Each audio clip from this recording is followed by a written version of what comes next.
KPIT 12% down क्यों? JP Morgan की एक रिपोर्ट आई और उन्होंने दावा किया कि स्टॉक यहां से 44% तक करेक्ट हो सकता है। अंडरवेट की रेटिंग दे दी और स्टॉक ने गिरना चालू कर दिया। खुद क्या किसी प्रकार की बिकवाली इस स्टॉक्स में कर रहा है नहीं कर रहा, तो बहुत कुछ है आज।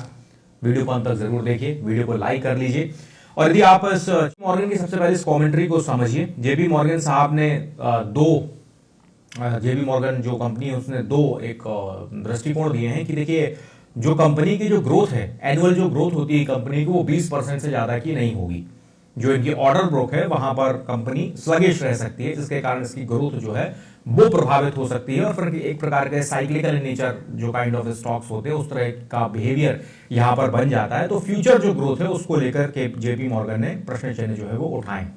और दूसरा एक कंसर्न इन्होंने ये भी व्यक्त किया है कि टाटा टेक्नोलॉजीज का जो आईपीओ आने वाला है, टाटा टेक्नोलॉजीज के आईपीओ पर हमने काफी समय पहले एक वीडियो ऑलरेडी किया हुआ है जनवरी माह में, उसे भी आप चाहें तो देखना कंसीडर कर सकते हैं। तो टाटा टेक्नोलॉजीज जो अपना आईपीओ लेकर आएगा, जो 88% जो काम है इसी प्रकार से ऑटोमोबाइल इंडस्ट्री पर फोकस के साथ काम करते हैं, तो उसके आईपीओ आने के बाद जिस प्रीमियमनेस को केपीआईटी अभी इंजॉय कर रहा था मार्केट में, वो प्रभावित होगी और फिर वहां से भी निवेशकों का रुझान चूंकि इस स्टॉक में कम होगा और बिकवाली तो पहले से ही चल रही होगी क्योंकि जो ग्रोथ है वो यहां पर स्लगिश ग्रोथ की ओर इशारा कर रहे हैं, तो केपीआईटी का स्टॉक करेक्ट होगा और आज मार्केट में 12% का के आसपास का स्टॉक जो है वो करेक्ट हो गया। तो पहला पॉइंट जेपी मॉर्गन कह रहा है कि इंडस्ट्री वाइज ये जो ग्रोथ है 20% की, जो इस कंपनी में आपको एनुअल बेसिस पर नहीं देखने को मिलेगी या उससे कम देखने को मिलेगी, तो किसी और की क्यों सुने। केपीआईटी की वेबसाइट पर चलते हैं और केपीआईटी की वेबसाइट पर यहां पर देखिए, जैसे ही आप केपीआईटी की वेबसाइट ओपन करेंगे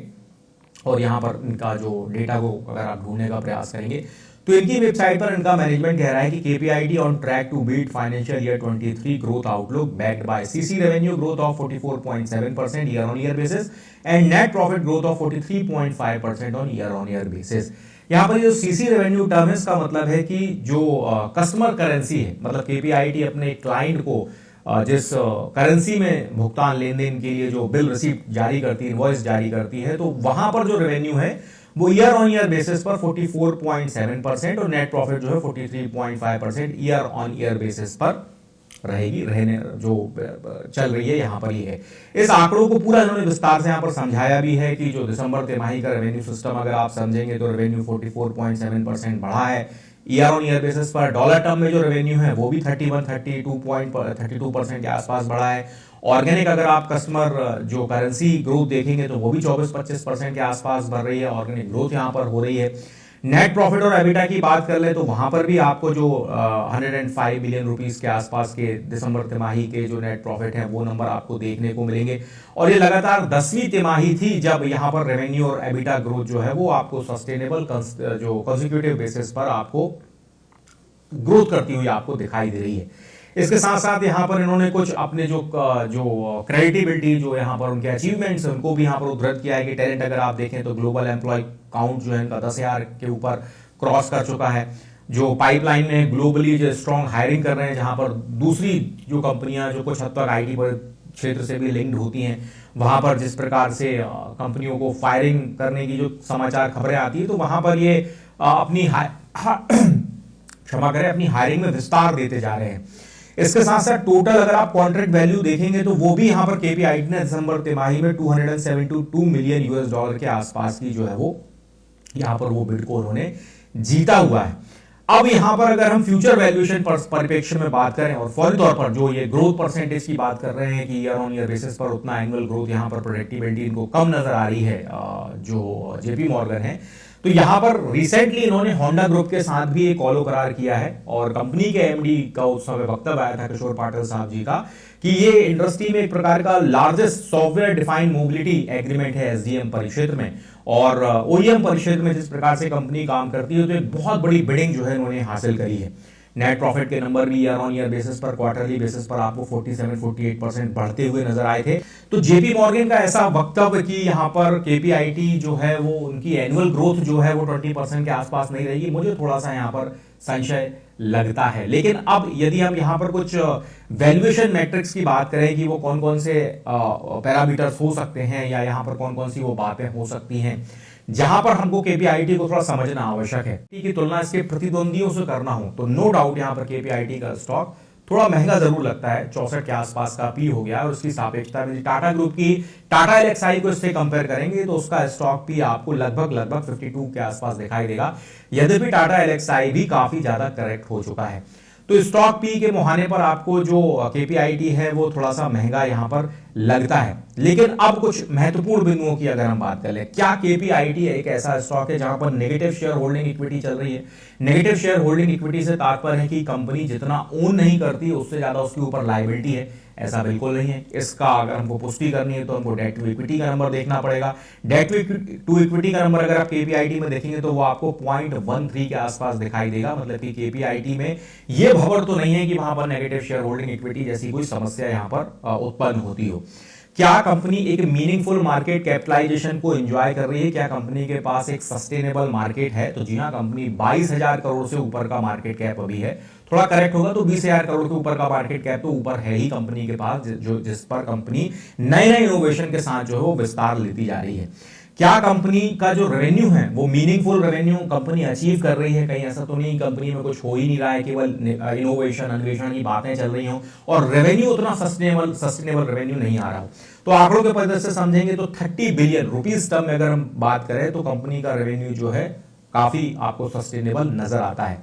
लेकिन यहां पर आपको चिंताएं, वो चिंताएं क्या है? अब इसमें एक महत्वपूर्ण आपको एक फैक्टर दिखाता हूं कि जो मैंने यहां पर इस कंपनी में ढूंढने का प्रयास किया है, कंपनी की जो इनसाइडर जहां पर हम ट्रांजैक्शन कहते हैं उसके परिक्षेत्र पे। अब आप समझिए, और ये पिछले कुछ 2 या 3 क्वार्टर के भीतर ये हमने कुछ ऑब्जर्वेशन बनाने का प्रयास किया है कि कंपनी के भीतर मैनेजमेंट या जो इनसाइडर ट्रांजैक्शन होते हैं जहां पर शेयरों को खरीदा बेचा जाता है, ये रूटीन प्रोसेस होती है।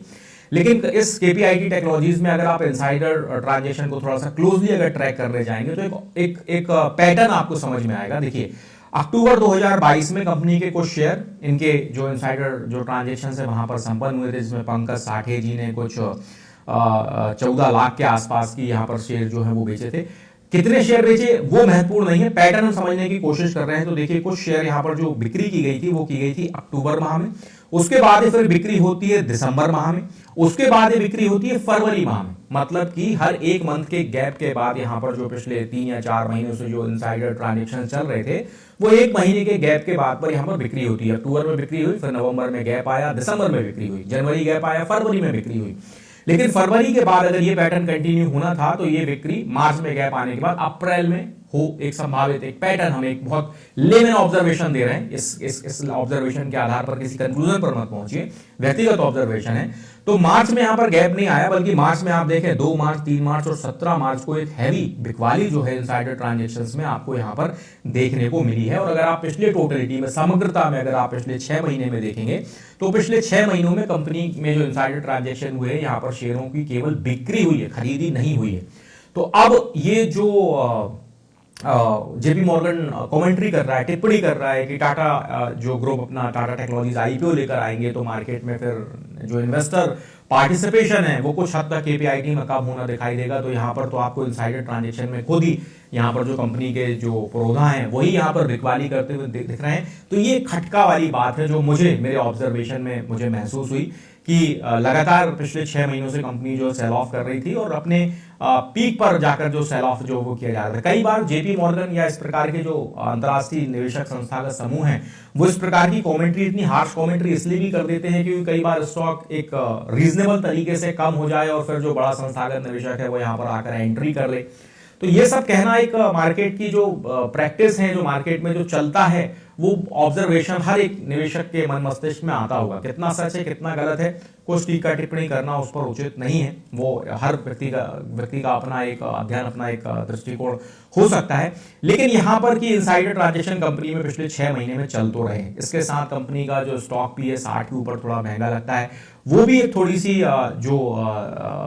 चिंता है उसकी ओर इशारा करता है। लेकिन फंडामेंटली कंपनी काफी स्ट्रांग है। जैसे हमने आपको बोला कि over the period of time company लगातार निरंतर जो है वो ग्रोथ कर रही है और